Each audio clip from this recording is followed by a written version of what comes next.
Good morning. My girl Brenda and I are just back here at our normal trailhead doing our morning hike. February 27, it's about 11:30 in the morning. So technically I can still say good morning.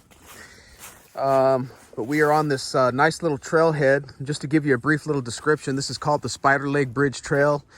And it's a half-mile loop that sort of meanders its way through the forest here in southeastern Kansas. And it's a nice little trail. You know, it's flat, it's well marked, you know, it's peaceful. I can allow Brenda to go off leash. You know, I pick up after her whenever she chooses to do her business, but you know, there's never anyone here. It's a very isolated trail. So I like to come out here because, you know, we pretty much have this trail to ourselves, Every time that we've been out here, it's pretty much been empty. So I can give Brenda plenty of off leash time, and it gives me a chance to sort of just walk around and think and ponder and meditate. So I'm back with some more ramblings. So please bear with me. Again, this is my way of just sort of speaking and talking, and it's sort of meditative for me, I guess, you know, to be able to speak and talk. So that's basically the purpose of this whole channel. So don't expect this channel to be anything fancy or impressive or off the charts in any way, because it's just basically my little pet project, I guess. But it serves a purpose, so I'm going to try and maximize it. But yeah, you know, I think I want to. Where do I want to go today with my ramblings? I want to sort of tie into what I've been speaking about in terms of, you know, just feeling comfortable in your own skin, or with me feeling comfortable in my own skin. There's a sticking point that's been a sticking point with me for quite some time. And it has to do with the way that we present ourselves publicly, you know, in terms of our social persona, social masks. You know, if you believe that we wear social masks when we're around other people, you know, the moment we walk out the door in the morning and we confront the public and we, you know, interact with one another, we have a tendency to shift our persona, right? We pick and choose how we present ourselves to others. We sometimes say certain things in certain situations that we wouldn't say in other situations. You know, we oftentimes don't speak our minds.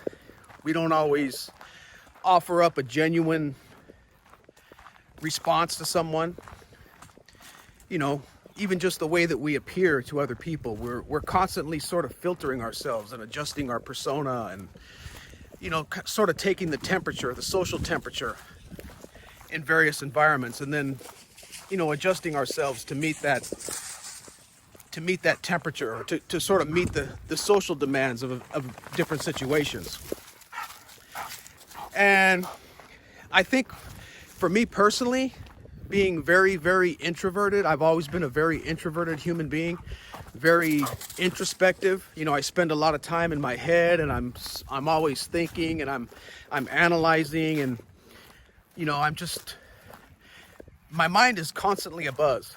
And externally, if you were to know me or you've been around me externally, you probably wouldn't even be able to catch on to any of that, you know, because all of that activity obviously is going on, you know, in my own mind. So obviously I'm not broadcasting any of it, but I'm constantly aware. You know, I'm constantly aware of other people. I'm constantly sort of just taking the temperature of various social interactions, sort of just analyzing everything and sort of coming up with my own special readout, basically, in different social situations. And what bothers me is that because I'm so introverted and because I'm so introspective and so socially aware, I'm always sort of bothered by the fact that what goes on inside my head is not what I show to others.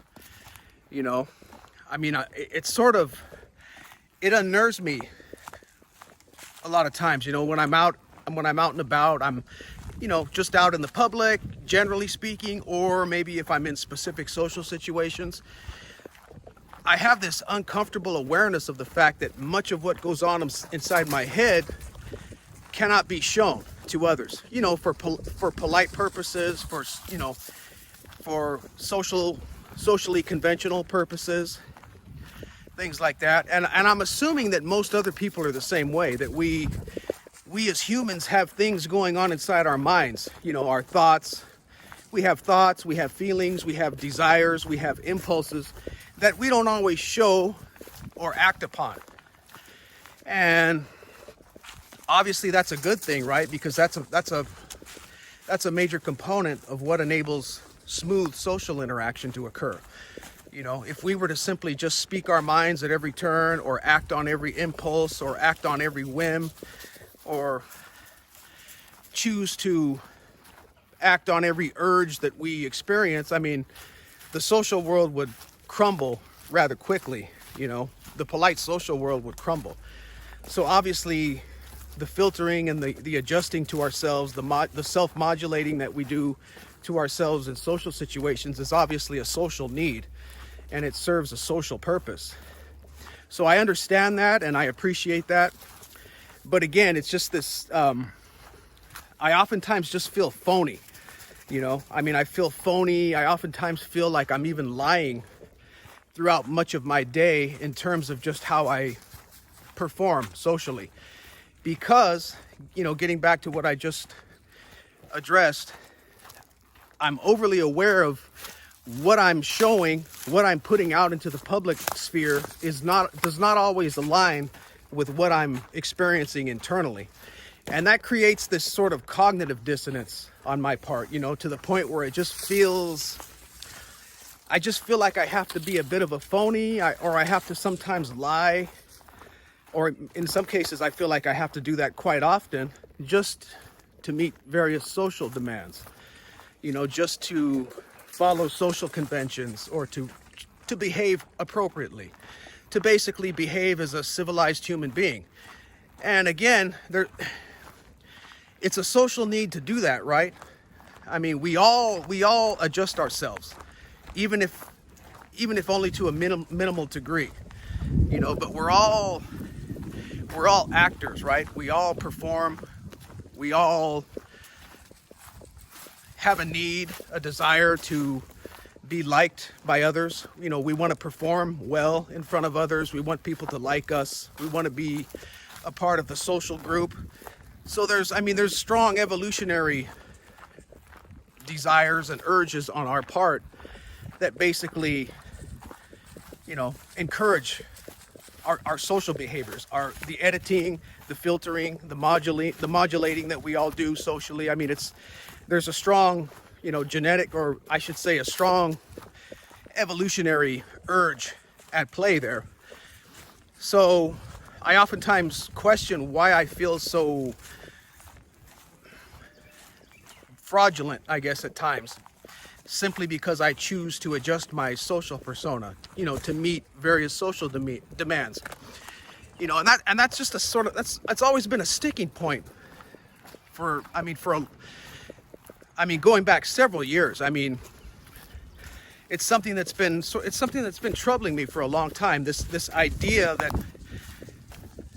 that humans in general, basically, that we all pretty much have to play various roles, and that we can't just be completely genuine and completely honest in every social situation. But more specifically, how that applies to me, because as I mentioned previously, you know, the fact that I'm so introverted and so introspective, you know, because my social antenna, my social radar is very, very, very sensitive. You know, I pick up on all these little fluctuations that go on in various social situations, not only within myself, but amongst others. You know, I notice little changes in behaviors. I notice the way people can so easily shift between personas. You know, how people can, in one instance, you know, be happy and gregarious and say all these positive things, and then in the blink of an eye, you know, go in a completely different direction. They can basically morph into a completely different person. And I guess this video is centered on just the way that we act differently in different social situations, and you know, the why we do that. and also just the need that we all seem to have, and to fit in, but also just the reality of existing in a social environment where you have to interact with different types of people in different situations at different times. And you can't just act the same way across the entire social spectrum. I mean, it wouldn't be pragmatic. You wouldn't be able to function very well that way. You probably wouldn't be able to have a very fulfilling, happy life if you were to only be one way all the time, if you didn't have that social flexibility. So I can appreciate that, and I understand that, but again, it's just internally, like deep down, it just bothers me that I feel like I have to lie. I have to, at least superficially. I'm not talking about maliciously lying or lying for, nefarious purposes. I'm not talking about lying with evil intentions or with malice. No, I'm just talking about the polite social lying. These minor deceptions that we all use for social lubrication. These little social pretenses, these trivialities that we all employ for polite social purposes. I mean, if you really want to get strict, with the definition of lying and deception, then, much of what we do as a social species would fit the definition of deception, or in some cases even lying. I mean, much of our social behavior is maybe not a huge chunk, but a fair amount of our social behavior, a fair amount of what we show to others in social situations is not altogether genuine.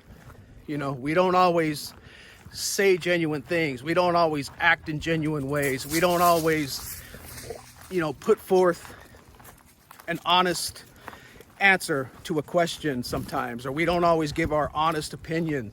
We don't always show our correct face, our true face, that what we experience internally, our emotions, our desires, our feelings, oftentimes are in contrast to the face that we show in different social situations.